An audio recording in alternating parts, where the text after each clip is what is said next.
My name is Marcus, and at 32 years old, I became the most successful, yet most hated person in my family.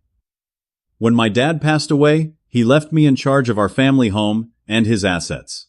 My mom and sister Elizabeth demanded I pay for her extravagant wedding. When I refused, my own mother disowned me, calling me an ungrateful son. Little did they know, I would make the hardest decision of my life. Before I continue my story, let me know where you are watching from. Hit that like and subscribe button as I share how I stood my ground. Growing up, our family life was complicated. My father was the backbone of our household. He worked 60 hours a week at his construction company, starting as a laborer and eventually building his own successful business. He was a man of principle with calloused hands and a gentle heart. Every evening, no matter how exhausted he would sit with me on our porch and talk about his day. Those moments are etched in my memory as some of my most precious childhood experiences. My mother, on the other hand, always favored my younger sister Elizabeth. From the moment Elizabeth was born, she became the golden child. Nothing Elizabeth did was wrong in my mother's eyes. If she wanted a new toy, she got it. If she wanted to quit piano lessons after we had already invested in an expensive piano, that was fine too. Elizabeth learned early that crying or throwing tantrums would get her whatever she desired. The contrast between how my parents raised us was stark. My father instilled in me the values of hard work, saving money, and living within your means. He would take me to work sites during summer breaks, teaching me the value of earning my own way. Marcus, he would say, no one will hand you success on a silver platter. You need to build it yourself brick by brick, just like we build these houses. I took those lessons to heart. When it came time for college, I worked part-time jobs to help pay for my education. My father helped with tuition, but I covered my living expenses, books, and spending money. Meanwhile, Elizabeth had her entire education funded without ever having to work a single day. The summer before my senior year of college, my father was diagnosed with pancreatic cancer. The prognosis was grim from the start.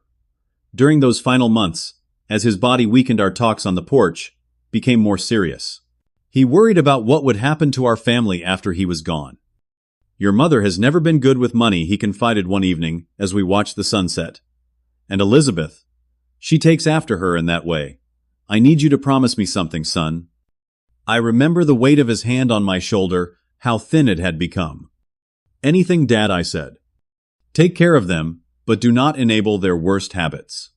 Sometimes love means saying no. When he passed away 3 months later, his will reflected his concerns. He left the family home and the majority of his assets in my name, with instructions that I should manage them for the benefit of our family. My mother was furious, believing everything should have been left directly to her. He never trusted me. She sobbed at the reading of the will. After 30 years of marriage, he still thought I was incompetent. But I knew it wasn't about trust or competence. It was about responsibility. My father trusted me to make the right decisions even when they were difficult. After college, I secured a good job in financial management. I moved into my own apartment but visited the family home regularly to check on my mother and sister. Elizabeth had graduated by then, but struggled to find stable employment. She would get jobs but quit within months, always with a different excuse. The manager was mean to me. The hours were too demanding. They did not appreciate my talents. Instead of working, she focused on her social life and shopping. My mother encouraged this behavior, often saying things like, "You are too special for these ordinary jobs, sweetheart. The right opportunity will come along." Elizabeth's dating life followed a similar pattern. She was undeniably beautiful, with our father's striking blue eyes and a charismatic personality when she wanted to charm someone. But she always chose men who were wrong for her. Bad boys with motorcycles and no jobs. Aspiring musicians who lived in their parents' basements. Charming men who borrowed money and never repaid it. Each relationship would begin with intense passion. Elizabeth would declare she had found the one, bring him to family dinners, and talk about their future together. My mother would fawn over each boyfriend, regardless of his character or prospects. Then inevitably, the relationship would implode, usually when Elizabeth realized the man could not provide the lifestyle she expected, or when he tired of her constant demands. After each breakup, Elizabeth would spend weeks crying on our mother's couch, going through containers of ice cream, while our mother assured her that she deserved better, that the right man would come along and treat her like the princess she was. I tried to offer more practical advice during these periods. Once, after a particularly dramatic breakup with a guy who had borrowed $5,000 from her and then disappeared, I suggested she might want to take some time to focus on herself, build a career, become independent. "That is easy for you to say," she snapped. "You have always been Dad's favorite. Everything has been handed to you." The irony of her statement was so profound I could not even respond. Nothing had been handed to me. I had worked for everything I had while Elizabeth had been the one receiving handouts her entire life. By the time I turned 30, the pattern was well established. I managed the family finances, paid the property taxes on the house, and covered major repairs. My mother and Elizabeth lived there rent-free, spending their money on clothes, vacations, and whatever else caught their fancy. When they ran out of money they would call me expecting, I would cover their shortfalls without question. Sometimes I did, especially for necessary expenses. But I also tried to establish boundaries, encourage responsibility. Each attempt was met with accusations that I was being stingy, that I did not care about them, that my father would be disappointed in me. "Your father wanted you to take care of us," my mother would remind me, whenever I hesitated to fund their latest whim. "Dad wanted me to help you," I would counter, "not enable you to be financially irresponsible." These conversations always ended the same way, with tears, accusations, and eventually my giving in, at least partially, to keep the peace. It was an unsustainable cycle, but I did not know how to break it without fracturing our already fragile family bonds. Little did I know those bonds would soon be tested beyond anything I could have imagined. The catalyst for our family's ultimate breaking point arrived in the form of Jason Reynolds. Elizabeth met him at a charity gala she had attended with a friend. According to her breathless recounting of their meeting, he had approached her at the bar, complimented her dress, and they had spent the entire evening in deep conversation. "He is different from anyone I have ever met," she told me over the phone the day after they met. "He is mature, sophisticated, and he has his own business importing luxury goods from Europe." I had heard similar proclamations before, so I responded with cautious support. "That sounds great, Elizabeth. I look forward to meeting him." That meeting came 3 weeks later, when Elizabeth invited Jason to our monthly family dinner at the house. He arrived driving a sleek black Mercedes, dressed in an expensive-looking suit and carrying a bottle of champagne that I recognized as costing well over $200. Jason was 36 tall and conventionally handsome, with perfectly styled dark hair that showed just a touch of distinguished gray at the temples. His smile was practiced, revealing perfect white teeth, and he maintained unwavering eye contact when speaking to you. On paper, he seemed like the successful, stable man my sister had never shown interest in before. Yet something about him immediately set off warning bells in my mind. Perhaps it was how his eyes calculated the value of everything in the room the moment he entered. Or maybe it was the way his charming demeanor seemed to switch on and off depending on who was paying attention. "Marcus, Elizabeth has told me so much about you," he said, gripping my hand firmly. "I understand you are quite the financial wizard. Perhaps we could discuss some investment opportunities sometime." I nodded politely, but made no commitments. Throughout dinner, Jason dominated the conversation with stories of his business successes, celebrity friends, and exotic travels. My mother was completely captivated, hanging on his every word. Elizabeth beamed with pride, occasionally touching his arm possessively. When I asked specific questions about his business, his answers were vague and quickly redirected. "The import business is all about connections," he said dismissively. It would take too long to explain the intricacies.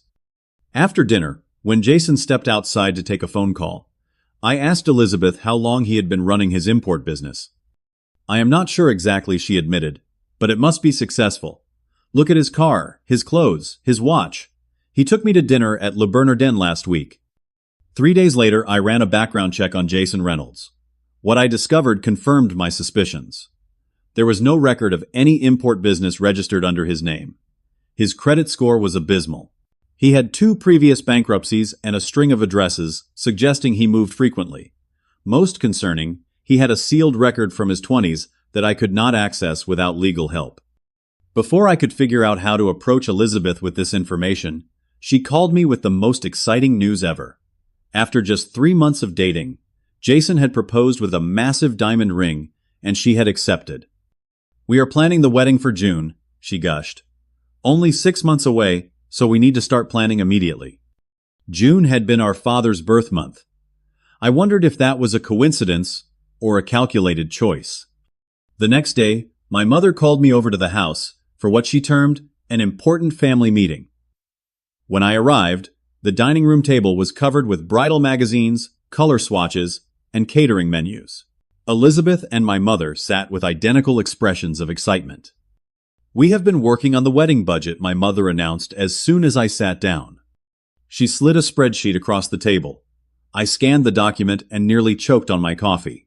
The total at the bottom read $75,000.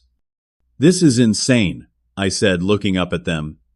$75,000 for a wedding to a man she has known for 3 months. Elizabeth's face fell. "I knew you would not understand. This is going to be the most important day of my life. I cannot have some cheap, tacky wedding." "The venue alone is $30,000, my mother added. "But it is the most exclusive space in the city. They only do a few weddings each year." I took a deep breath. "And who exactly is paying for all this?" They exchanged glances. "Well, your father would have wanted Elizabeth to have her dream wedding," my mother said carefully. "And since you are in charge of the family finances, you expect me to pay $75,000 for this wedding." I could not keep the incredulity from my voice. "Not all of it," Elizabeth said quickly. "Jason is covering the honeymoon. We are going to Bali for 2 weeks." I looked down at the budget again. Designer dress $8,000. Flowers $12,000. Photography $5,000. It went on and on. "What about a more reasonable budget?" I suggested. "Something like $15,000 or $20,000. That is still a very nice wedding." Elizabeth burst into tears. "I have dreamed about this day my entire life. You want to ruin it because you are cheap." My mother put her arm around Elizabeth's shoulders. "Marcus, I do not understand why you are being so difficult. Your sister only plans to get married once. This money is just sitting in accounts doing nothing." "It is not doing nothing," I explained. "It is ensuring you both have security, that this house stays maintained, that there are funds for emergencies." "But this is an emergency," Elizabeth insisted through her tears. "The venue needs a deposit by next week, or we will lose our date." Over the next few weeks, the pressure intensified. My mother called daily, alternating between guilt trips about what our father would have wanted and angry accusations about my selfishness. Elizabeth sent long, emotional texts about how I was ruining her one chance at happiness. I tried to talk to Elizabeth alone about my concerns regarding Jason, but she refused to listen. "You are just jealous that I found someone who loves me," she said. "Jason makes good money. Once we are married, we will pay you back." "If he makes good money, why is he not contributing more to the wedding?" I asked. "He is investing in a new business opportunity," she said defensively. "All his capital is tied up right now, but it is going to be huge." The situation grew more tense when Jason started joining these conversations. He would place his arm possessively around Elizabeth's shoulders and speak to me in a condescending tone. "Family should support each other, Marcus," he said, during one particularly heated discussion. "Elizabeth tells me your father left you well provided for. Surely you can spare some funds for your only sister's happiness." I noticed he always emphasized the money having come from our father, implying I had not earned it and therefore had less right to make decisions about it. The final straw came when I discovered Elizabeth had gone behind my back and contacted the family lawyer, asking if there was any way she could challenge the will and gain direct access to some of our father's money. The lawyer, who had known our family for years, called me out of professional courtesy. She was quite insistent, he told me. Wanted to know if there were any provisions for her to receive funds for life events like a wedding. This betrayal hit me hard. Despite our differences, I had always believed Elizabeth respected our father's wishes. Now I realized she was willing to go against his explicit instructions to get what she wanted. It was time for a final decision, one that I knew would forever change our family dynamics. I called a family meeting at the house for Sunday afternoon. I spent the entire morning preparing what I would say, trying to find the right words that would be firm but compassionate. I wanted to offer an alternative that would show I cared about Elizabeth's happiness without compromising my responsibility to protect our family's financial future. When I arrived, Jason was already there, sitting at our father's place at the head of the dining table. The symbolism was not lost on me. My mother and Elizabeth sat on either side of him, presenting a united front. 3 against 1. I have given this a lot of thought, I began once we were all seated. I understand that this wedding is important to you, Elizabeth, and I want to support your happiness. Their faces brightened with expectation. However, I continued, I cannot in good conscience spend $75,000 on a wedding to a man you have known for such a short time. The smiles disappeared instantly. Instead, I am willing to give you $5,000 as a wedding gift, which you can put toward whatever expenses you choose. I will also pay for a honeymoon package to a destination of your choice, up to $7,000. The silence that followed was deafening. Then my mother stood up, her face contorted with rage I had never seen before. How dare you, she hissed. Your father would be ashamed of you. He worked his entire life to provide for this family, and now you are acting like this money is all yours. Dad wanted me to manage the money responsibly, I replied, trying to keep my voice calm. A $75,000 wedding is not responsible, especially given the circumstances. What circumstances? Elizabeth demanded. I hesitated. I had not planned to bring up my concerns about Jason in front of him, but now it seemed unavoidable. The fact that you and Jason have known each other for only a few months. The fact that Jason claims to run a successful business but has not contributed significantly to these wedding costs. The fact that when I researched his background, I found multiple red flags. Jason's face darkened. You investigated me. What gives you the right? My responsibility to protect my family gives me that right? I said, meeting his gaze directly. Elizabeth jumped to her feet. I cannot believe you would do this. You have never wanted me to be happy. You have always been jealous, because Dad loved me more. Dad loved us both, I said quietly. But he trusted me to make responsible decisions. 12,000, my mother interjected. We could do the wedding for 12,000 if we changed the venue and scale everything back. Surely you can manage that, Marcus. I shook my head. This is not just about the money. I have serious concerns about this relationship and the rush to get married. Then keep your money, Elizabeth spat. Jason and I will figure it out ourselves. Actually, Jason said, placing a calming hand on Elizabeth's arm. I think we should consider Marcus's offer. 5,000 plus the honeymoon is better than nothing. Elizabeth looked at him in shock. But you said our wedding needs to be spectacular. You said anything less would be embarrassing. A flicker of annoyance crossed Jason's face before his smooth mask returned. We can discuss alternatives. Sweetheart, there are always options. My mother stepped between them. Number, this is unacceptable. She turned to me with cold eyes. Marcus, from this moment forward, you are no longer my son. The words hit me like a physical blow. Mom, I said, my voice cracking slightly, do not say something you will regret. I have only one child now, she continued, as if I had not spoken. Elizabeth has always been loyal and loving. You are just like your father, cold and controlling, using money to manipulate people. Dad was not cold, I protested. He was responsible. He worked himself to exhaustion providing for this family. He never let me make my own decisions, she countered. And now you are doing the same thing. Well, I will not stand for it anymore. Get out of this house. This house is legally in my name, I reminded her gently. Her face flushed with anger. This has been my home for 35 years. Your father had no right to leave it to you. Elizabeth was crying now, mascara running down her cheeks. I hate you, Marcus. You have ruined everything. I will never forgive you for this. I stood up, suddenly exhausted by it all. I am sorry you feel that way. My offer stands.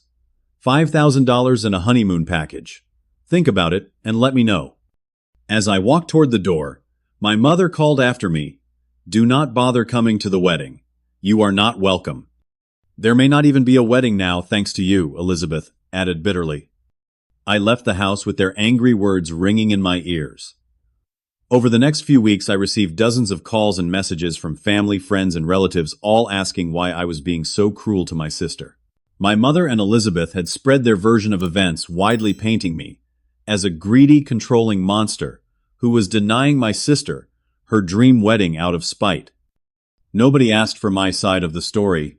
Nobody wondered why I might have concerns. The narrative was simple and effective. Marcus is selfish and does not care about his sister's happiness. I tried to focus on work and give everyone time to cool down. I hoped that eventually they would see reason and we could have a more productive conversation. But things only got worse. A month after our confrontation, I drove by the house and saw unfamiliar cars in the driveway. When I checked the security cameras I had installed after our father died, I discovered my mother and Elizabeth had been removing items from the house. Family heirlooms, artwork, even furniture was being loaded into friends' vehicles. When I confronted my mother by phone, she was unapologetic. "These things belong to me," she insisted. "Your father had no right to control them from the grave." "Those items are part of the estate," I explained.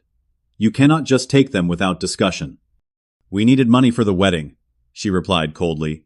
"Since you refused to help, we had to find another way." The betrayal cut deep. Not just the theft of family treasures, but the casual way they justified it. In their minds, I had forced them to take these actions by not giving them what they wanted. I discovered they had sold my father's vintage watch collection pieces he had lovingly acquired over decades. They had taken the oil paintings that had been in our family for generations. Even my grandmother's silver tea service was gone. The final insult came when I learned they had borrowed against my father's life insurance policy, which I had been keeping in a trust for emergencies. They had somehow convinced the insurance company to allow it, probably by misrepresenting their authority. All for a wedding to a man I was increasingly certain was a con artist. I felt completely alone. My father was gone. My mother and sister had not just rejected me, but were actively working against me, undermining everything I was trying to do to honor my father's wishes. They continued living in the house he had entrusted to me, using utilities I paid for, while simultaneously vilifying me to anyone who would listen. That night, I sat on the porch where my father and I used to talk, and I asked myself what he would do in this situation. His words came back to me clearly. Sometimes love means saying no. I had said no to funding an extravagant wedding. Now I needed to decide what other boundaries to establish. The situation with my family was painful, but my concerns about Jason continued to grow. Something about him did not add up, and I was determined to get to the bottom of it before my sister made a potentially disastrous mistake. I hired Martin Donovan, a private investigator recommended by a colleague. Martin was a former police detective with 30 years of experience and a reputation for thoroughness. I gave him all the information I had on Jason and asked him to dig deeper. "I need to know who this man really is," I told Martin. "My sister is planning to marry him, and I am afraid she might be walking into a trap." 2 weeks later, Martin called me for a meeting at his office. When I arrived, he had a thick folder on his desk, labeled Reynolds Jason. "You were right to be concerned," Martin said, opening the folder. "Jason Reynolds is not even his real name. He was born Jason Riley and has used at least 4 different aliases over the past 15 years. Martin laid out photographs, court documents, and police reports. The picture they painted was disturbing. Jason had a pattern of targeting wealthy or financially comfortable women, rushing them into marriage, and then systematically draining their assets before disappearing. He has been married twice before, Martin explained, showing me marriage certificates. His first wife was Diane Blackwell, heiress to a small manufacturing fortune in Pennsylvania. They were married for 14 months, during which time he convinced her to invest in several business ventures. All the money disappeared, and so did Jason, when the funds ran dry. She filed for divorce and a civil suit, but he was gone. The second wife, Catherine Miller, had a similar story. A successful real estate agent in her 40s, she had met Jason at a charity event. Within months, they were married. He convinced her to sell her properties and invest in a resort development in Mexico. $3 million vanished along with Jason. Catherine was left with nothing, Martin continued. She had to declare bankruptcy and move in with her sister. She was too embarrassed to press charges initially, but eventually filed a report when she learned about other victims. There was more. Jason had pending charges for fraud in 2 states, but had managed to stay one step ahead of the authorities by constantly moving and changing identities. The most concerning thing, Martin said, pulling out a recent surveillance photo, is who he has been meeting with. The photo showed Jason in deep conversation with a man identified as Victor Kranis, a known figure in loan sharking and money laundering operations. Based on their body language and the information from my source, Jason owes Victor a significant amount of money. Your sister's wedding and your family's assets might be his way of paying that debt. I felt sick to my stomach. This was worse than I had imagined. Jason was not just an opportunist looking for an easy life. He was a calculated predator with dangerous connections. There is one more thing you should know, Martin added. I tracked down Diane Blackwell. She is willing to speak with you. The next day I met Diane at a quiet cafe outside the city. She was in her late 30s, attractive, but with a weariness in her eyes that spoke of hard experience. When your investigator contacted me, my first instinct was to ignore it, she said after we had introduced ourselves. I have spent years trying to put Jason behind me, but I could not live with myself if I did not warn another woman about what she is getting into. Diane's story was heartbreaking. Jason had been charming, attentive, making her feel like the center of his universe. After the wedding, he gradually isolated her from friends and family, especially anyone who expressed doubts about him. He manipulated her into believing that everyone else was jealous of their happiness. By the time I realized what was happening, he had access to all my accounts, she said, her voice catching. He convinced me that combining our finances was a sign of trust and commitment. When I finally confronted him about the missing money, he became someone else entirely. The mask dropped, and I saw the cold, calculating person underneath. Did he ever become violent? I asked. Not physically, but the emotional abuse was devastating. He told me I was worthless, that no one else would ever want me, that I had brought everything on myself by being stupid and gullible. Before leaving, Diane gave me her contact information. If your sister will talk to me, I am willing to share my experience directly with her. Sometimes hearing it from another victim makes it more real. I thanked her for her courage and promised to be in touch. Armed with this information, I tried to reach out to Elizabeth. I called, texted, even wrote an email explaining that I had important information about Jason that she needed to hear. All my attempts were met with silence or hostile responses. Stop interfering in my life. Read her final text. Jason told me, you might try to sabotage our relationship with lies, because you cannot stand to see me happy. I realized that Jason had anticipated my investigation and had already poisoned Elizabeth against any negative information I might discover. It was a classic abuser tactic, one that Diane had warned me about. Next, I tried approaching my mother, hoping she might be more receptive. Mom, I need to talk to you about Jason, I said when she finally answered my call. I have nothing to say to you, she replied coldly. Elizabeth is devastated by your behavior. The wedding has been scaled back because of your selfishness, but it is still happening. This is not about the wedding budget, I insisted. I have discovered some disturbing information about Jason's past. He is not who he claims to be. More of your investigations and accusations, she scoffed. Jason explained everything. He told us you might try to turn us against him with fabricated stories. He has been nothing but good to Elizabeth, and he has even helped us secure a loan for the wedding when you refused. My blood ran cold. What kind of loan? From whom? That is none of your business. We have managed without your help, which is all you need to know. The call ended abruptly, leaving me more worried than before. A loan could only mean more debt, potentially with dangerous people, if Jason's meeting with Victor Kranis was any indication. A few days later, I received an unexpected visit from Jason himself. He showed up at my office, unannounced, charming my assistant into letting him through. Marcus, he said with his practiced smile as he closed my office door behind him, I think it is time we had a man-to-man talk. I remained seated behind my desk. I agree. There is a lot we should discuss. His smile never wavered, but his eyes hardened. I will be direct. Your interference is becoming problematic. The private investigator, the calls to Elizabeth, and your mother, It needs to stop. Does my sister know about Diane Blackwell and Catherine Miller? Does she know you are still legally married to Catherine, since the divorce was never finalized? A flicker of surprise crossed his face before he regained control.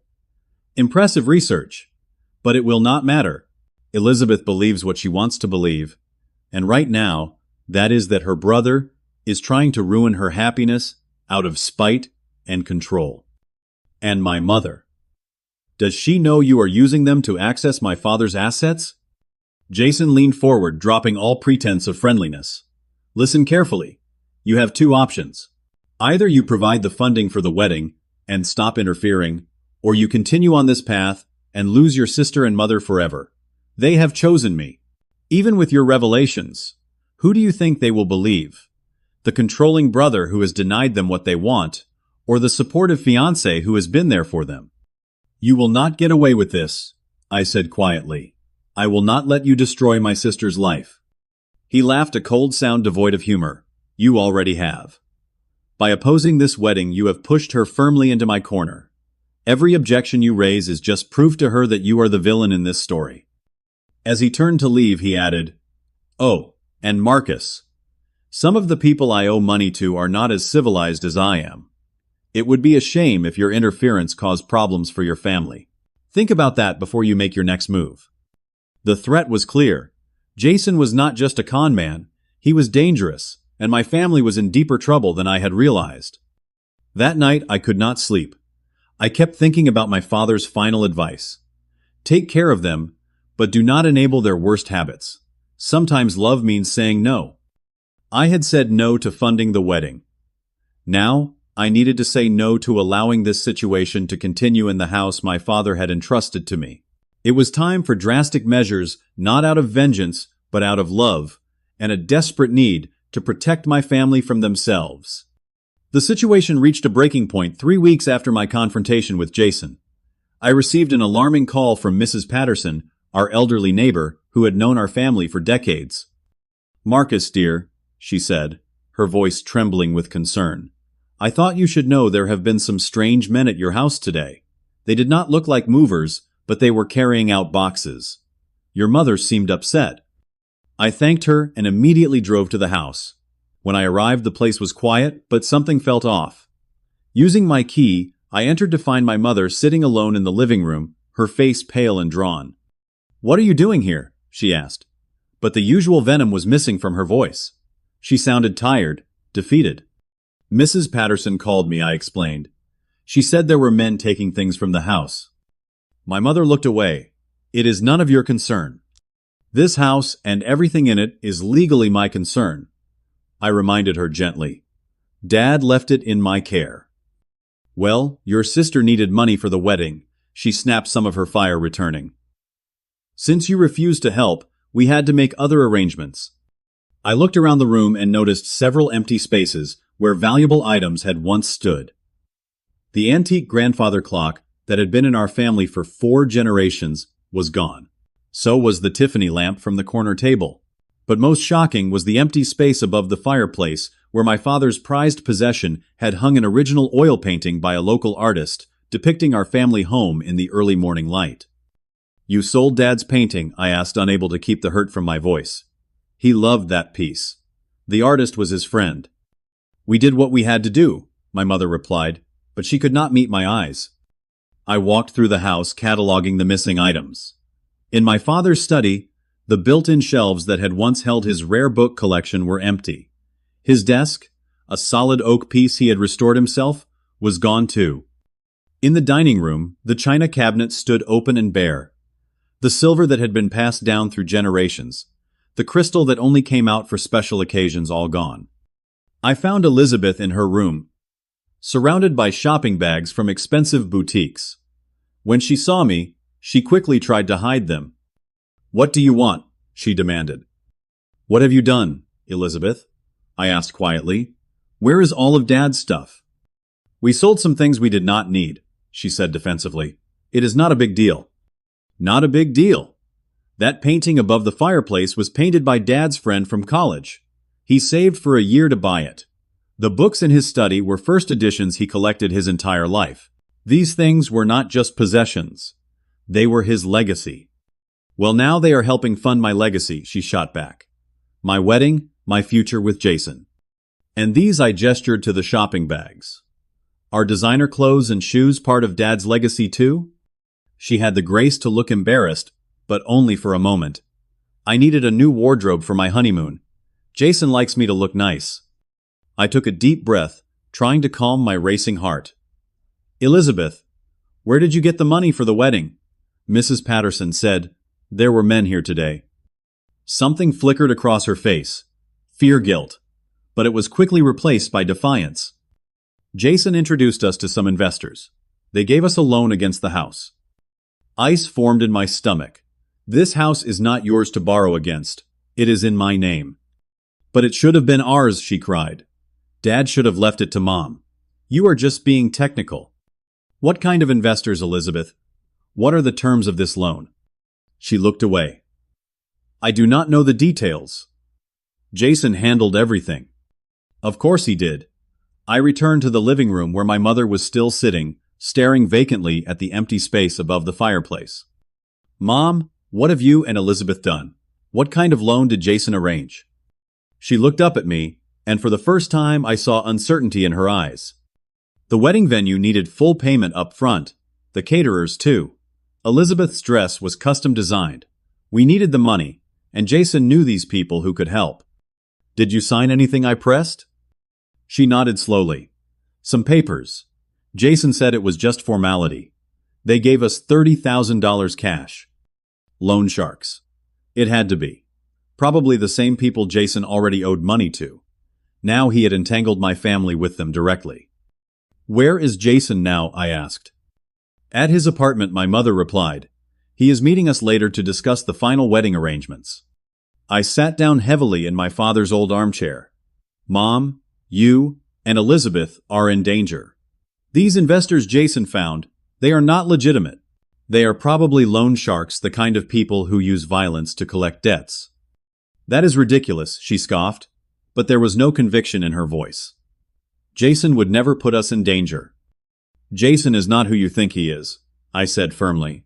He has done this before. Twice. He marries women, drains their assets, and disappears. Both of his previous wives were left destitute. Previous wives. My mother's face paled further. What are you talking about? I told her everything Martin had discovered. About Diane and Catherine, about the fraud charges, about Jason's meeting with Victor Kranis. To my surprise, she listened without interrupting.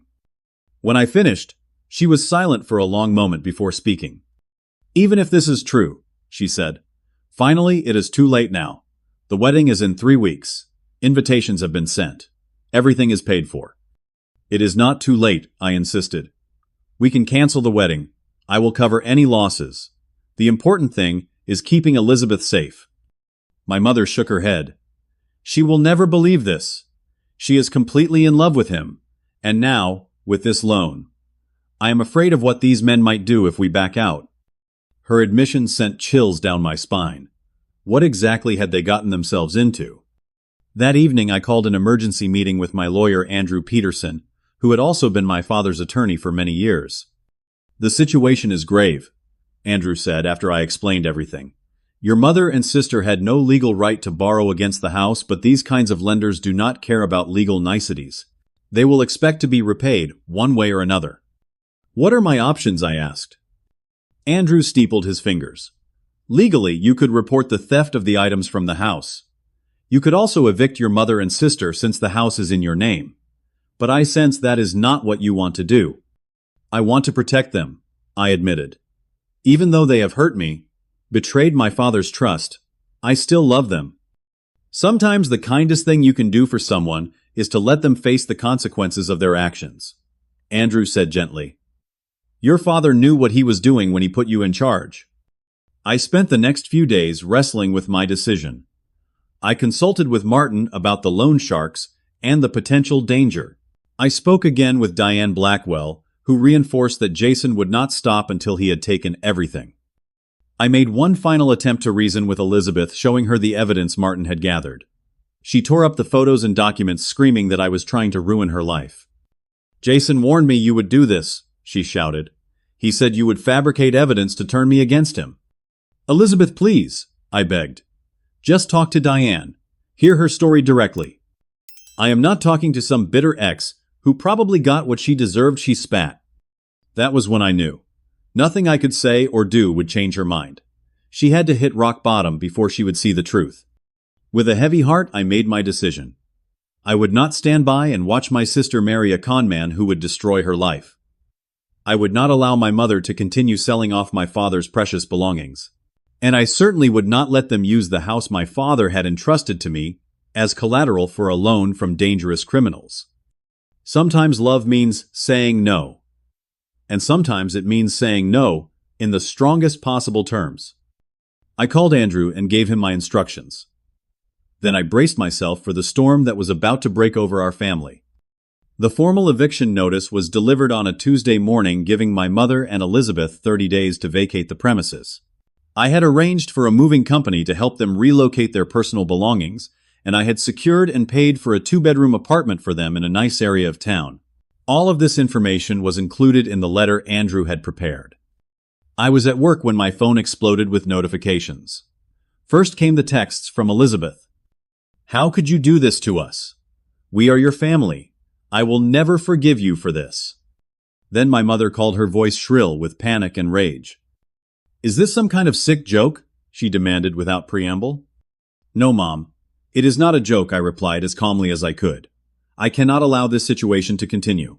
You and Elizabeth have been selling family heirlooms, you have taken out an illegal loan against the house, and you are planning to go through with a wedding to a man who is clearly dangerous. So your solution is to make us homeless, she cried. You will not be homeless. I have arranged and paid for an apartment for you both. The address and details are in the letter. An apartment. We have lived in this house for 35 years. This was your father's home. Yes, and Dad trusted me to take care of it and the family. That is what I am doing, even if you cannot see it right now. Marcus, please. Her voice broke. Do not do this. We can work something out. I have tried to work things out for months, Mom. You and Elizabeth have refused to listen. You have chosen Jason over your own family. I cannot stop you from making that choice. But I can stop you from using Dad's home and possessions to fund it. She hung up without another word. The next call came from Jason, his smooth voice, now hard, with barely contained fury. You have made a serious mistake, he said. Your sister is devastated.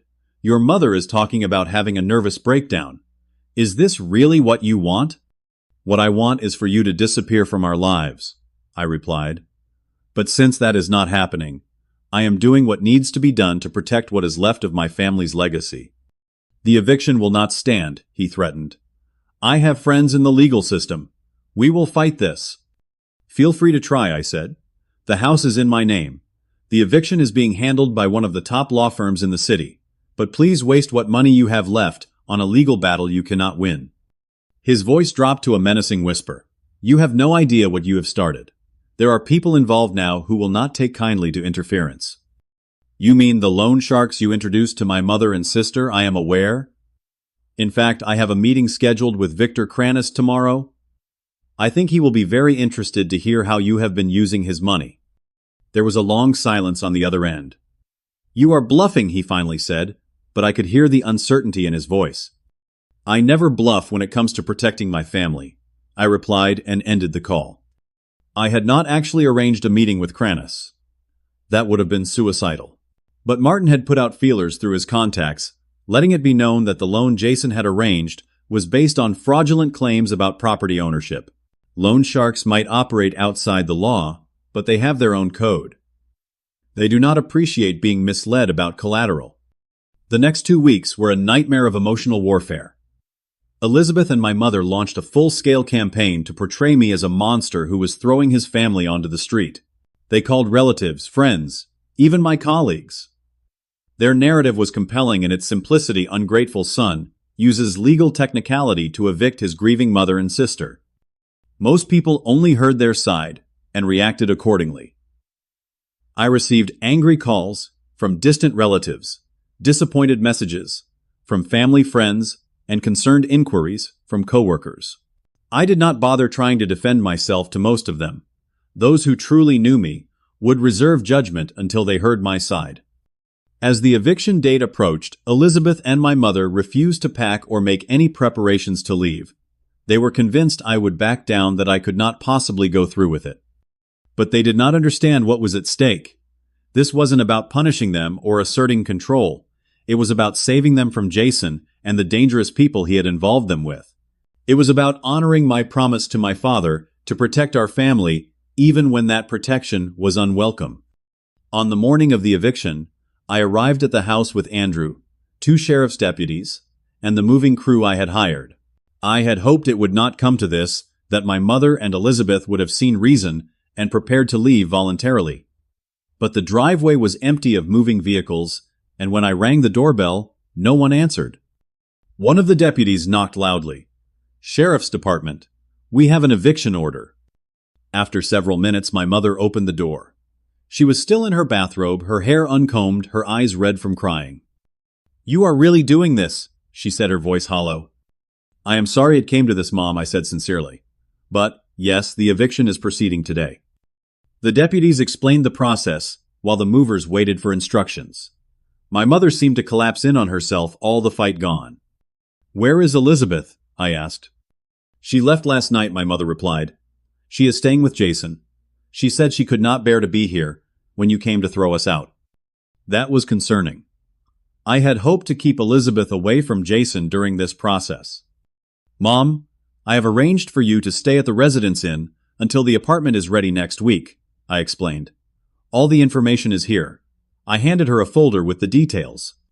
She took it without a word and retreated upstairs to dress and pack some essentials. The movers began carefully boxing the remaining personal items under my supervision.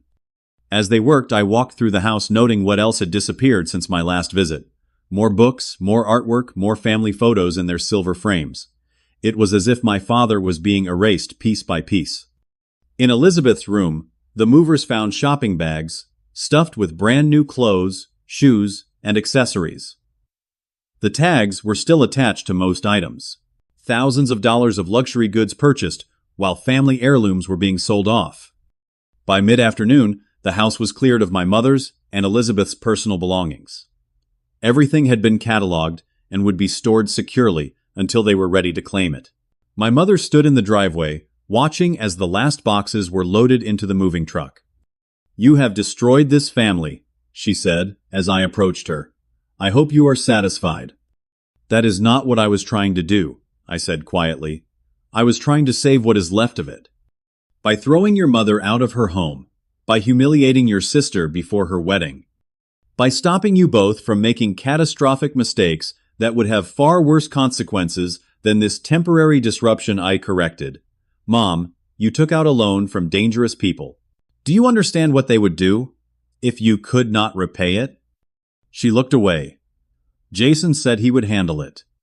"Jason created this mess in the first place," I pointed out. "He is using you and Elizabeth to access money. Once it is gone, he will be gone too."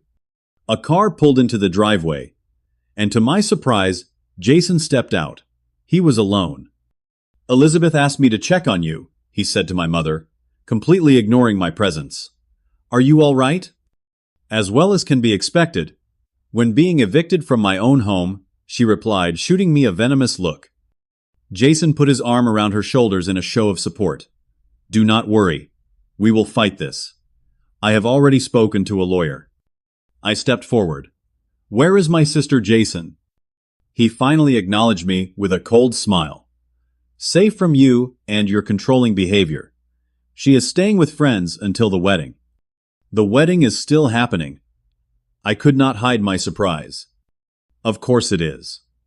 Did you think your little power play would stop us, Elizabeth? And I love each other? We will not let you ruin our happiness." Before I could respond, a police cruiser pulled up behind Jason's car. 2 officers got out, their expressions serious. "Jason Riley," one of them called. Jason stiffened. "My name is Jason Reynolds, also known as Jason Riley, Jason Richards, and Jason Renner," the officer replied. "We have a warrant for your arrest on charges of fraud, grand larceny, and violation of parole. What happened next seemed to unfold in slow motion. Jason looked from the officers to me, his face contorting with rage as he realized I must have been involved. He lunged toward me, fist raised, but the officers were faster. They grabbed him, forced him to the ground, and handcuffed him as he struggled and shouted obscenities. My mother watched in horror as Jason was read his rights and placed in the back of the police cruiser. "What have you done?" she whispered to me. "I contacted Jason's previous wives," I explained. Catherine Miller had pressed charges but could not locate him. I helped her find him. The police cruiser drove away with Jason in the back seat, still yelling threats that were muffled by the closed windows. My mother sank down onto a garden bench, her face ashen. "Elizabeth, she will be devastated." "She will be hurt," I agreed, "but she will also be safe.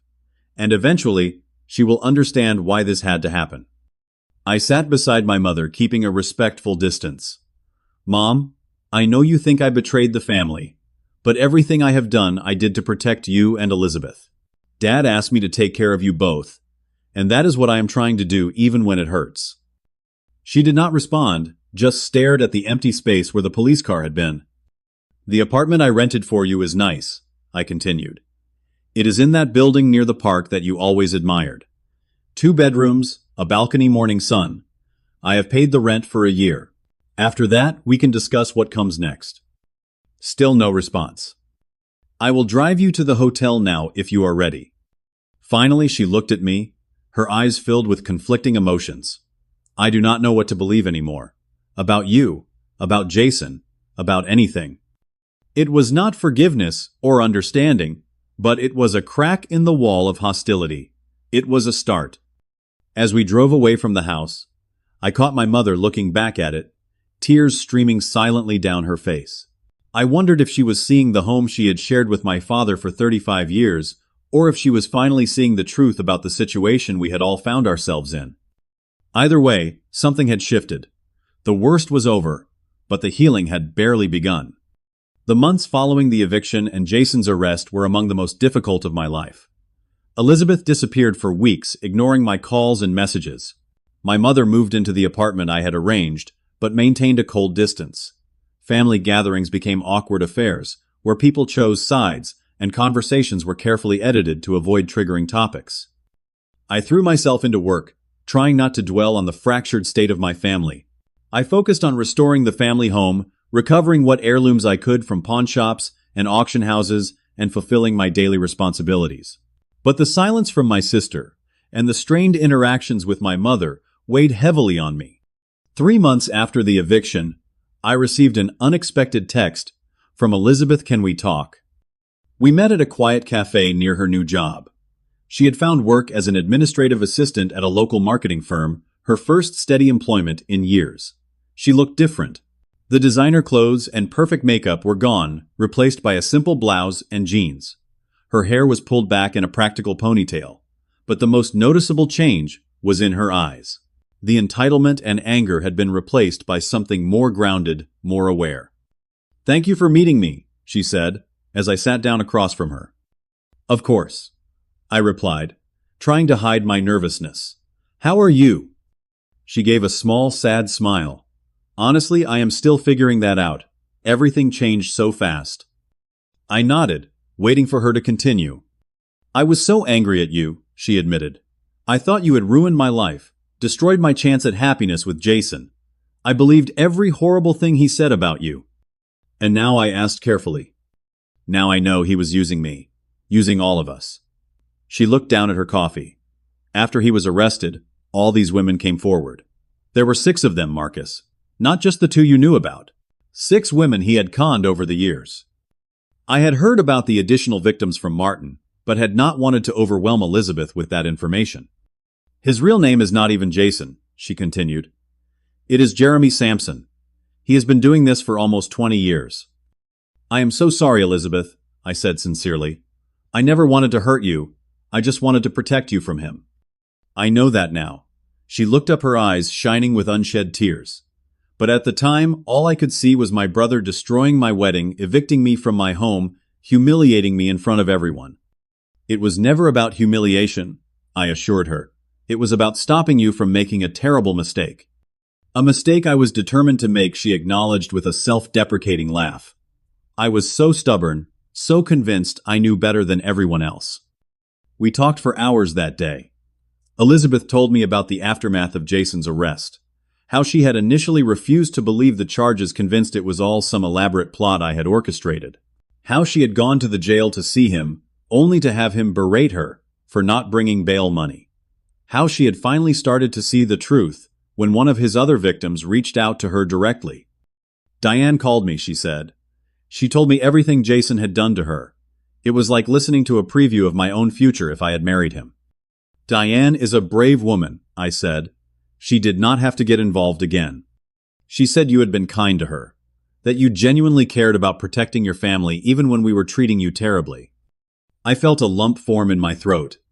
I never stopped caring about you and Mom. Not for a second. Elizabeth reached across the table and squeezed my hand. I know that now, and I am so sorry for everything I said and did, for the heirlooms we sold, for the lies we spread about you, for choosing Jason over my own brother. You were manipulated by a professional con man, I reminded her. He knew exactly what to say and do to drive wedges between family members. That is how he operates. She nodded, wiping away a tear. Still, I should have trusted you more, should have at least considered that you might be right. Our relationship began to heal that day. Elizabeth started coming over for dinner once a week. We talked about everything. The past, the present, our hopes for the future. She was different now, more thoughtful, less impulsive. The ordeal had matured her in ways nothing else could have. I have been saving money, she told me during one of our dinners. I want to help replace some of the things we sold. I know we cannot get Dad's painting back, but maybe some of the other items. Her offer touched me deeply. It was not about the monetary value of the items, but about her acknowledgement of what had been lost and her desire to make amends. My mother was a harder case. She had been more deeply entrenched in her resentment, had gone further in justifying her actions. The eviction had humiliated her in front of friends and family. Her pride made reconciliation more difficult. 6 months after the eviction, I decided to make a bold move toward healing our relationship. I found a small house for sale not far from my own. It was a charming cottage with a garden that I knew my mother would love. Using some of my own savings and a portion of the family trust, I purchased it and had it renovated to suit her tastes. When it was ready, I wrote her a letter, explaining my actions and my hopes for our future.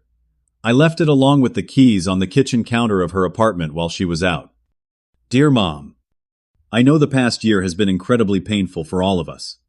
I understand that you feel I betrayed you by enforcing Dad's wishes in ways that caused you hurt and embarrassment. I want you to know that every decision I made, even the hardest ones, came from a place of love and a desire to honor the promise I made to Dad to take care of our family. The enclosed keys are to a house at 1842 Maple Street. It is yours, put in your name, no strings attached. It is not meant as a replacement for the family home we shared for so many years, but as a new beginning. A place where you can build new memories and feel secure.